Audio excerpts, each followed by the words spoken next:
Bihar vote নানা হিসেব পাল্টে দিয়েছে এবার।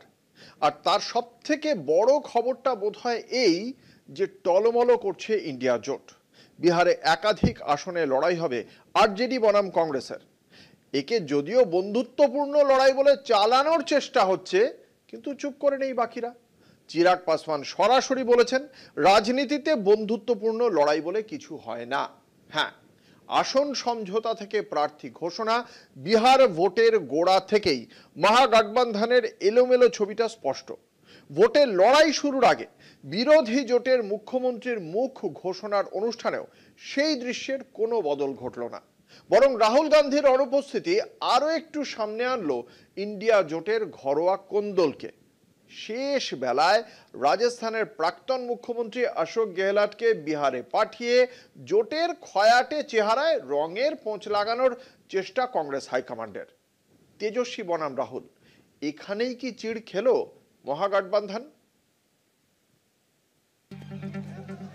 বিহার এসআইআরে খসড়া তালিকা প্রকাশের পর রাজ্য জুড়ে ভোটার অধিকার যাত্রা করেছিলেন রাহুল গান্ধী। 16 দিন ধরে 20-র বেশি জেলা ঘুরে পাটনায় সভা করে বিহার থেকে এনডিএ উচ্ছেদের বার্তা দিয়েছিলেন লোকসভার বিরোধী দলনেতা।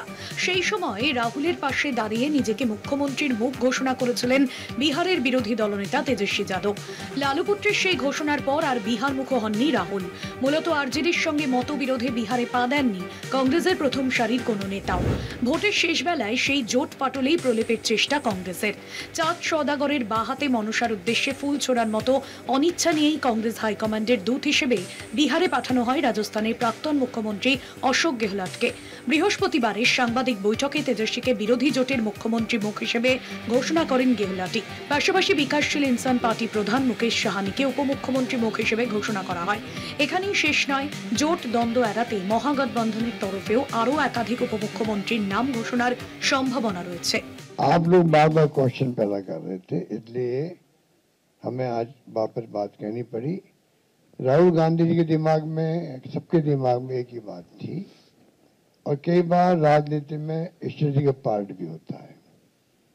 अमित शाह जी को भी यहाँ कहना पड़ गया कि हम देखेंगे बाद में क्या तय करेंगे।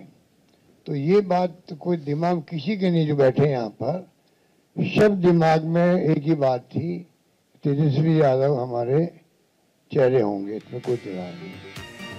বিহারের বিরোধী জোটের দুই শরিকের মধ্যে আসন সমঝোতা যে মসৃণ হয়নি, বিহারের 3টি আসনে বন্ধুত্বপূর্ণ লড়াই তা স্পষ্ট।